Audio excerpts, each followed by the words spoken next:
Siguiente ejemplo. Supongamos que tenemos un vaso, ¿sí?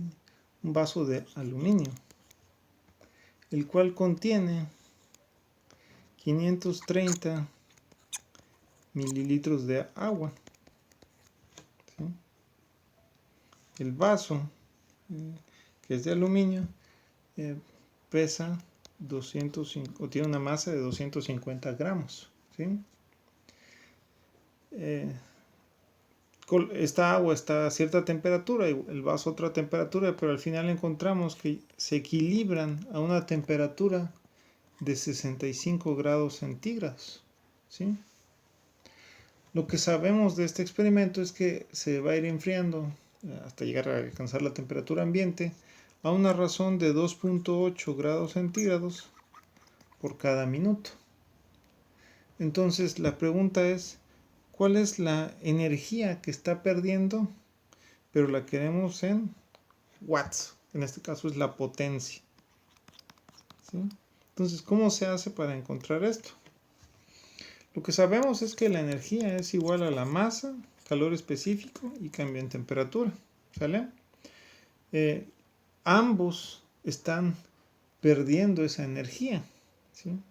Quiere decir que en este caso voy a tener que la energía es igual a la masa del agua, calor específico del agua y el cambio en temperatura que sufre el agua, más la masa del vaso hecho de aluminio, calor específico de ese vaso y el cambio en temperatura de ese vaso. Pero como dijimos al principio de este ejercicio, ambos se equilibran a esta temperatura. ¿Qué quiere decir?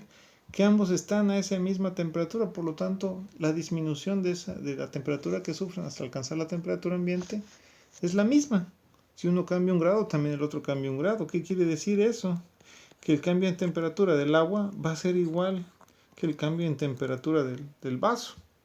Entonces, como son iguales, vamos a fijarlos como una delta T, ¿sí? ¿Qué quiere decir eso? Que tengo que Q es igual masa del agua, calor específico del agua, delta T, más masa del vaso, calor específico del vaso, delta T. Esto me queda masa del agua, calor específico del agua, más masa del vaso, calor específico del vaso, por delta T. Estoy factorizando términos semejantes. Y lo que sigue pues es sustituir los datos. Habíamos dicho que era 530 mililitros de agua, es decir, 0.53 kilogramos.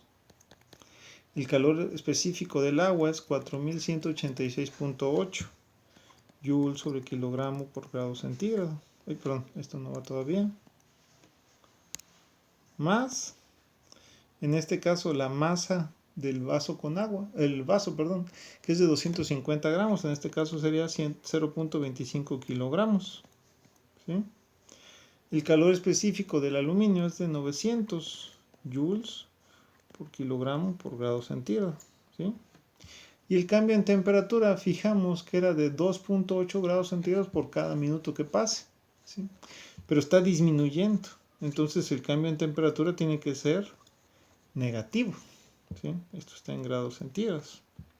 Entonces, si multiplicamos 0.53 por 4186, nos va a dar 2219.004 más 0.25 por 900, esto es multiplicación, nos da 225, ¿sí?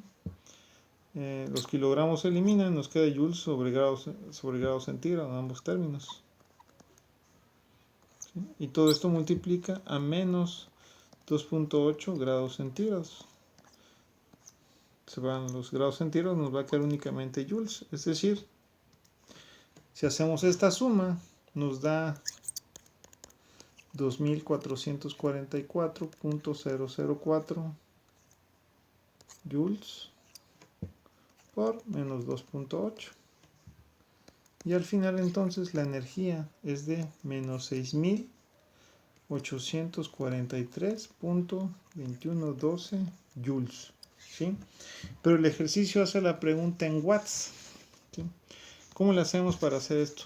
¿Qué sabemos? Que la energía es igual a la potencia por el tiempo, donde la potencia se define en watts y el tiempo en segundos. Entonces, si despejamos, la potencia va a ser igual a la energía entre el tiempo. Y entonces ya tenemos la fórmula. La energía es la que acabamos de encontrar como 6843.2112 joules. ¿Sí? Y el tiempo dice que es disminución de 2.8 grados centígrados por cada minuto. Sabemos que un minuto tiene 60 segundos. Entonces, ahora ya sabemos que joules sobre segundo son watts. Si hacemos esta división, nos da 114.0535 watts. Y esa es la respuesta de este ejercicio.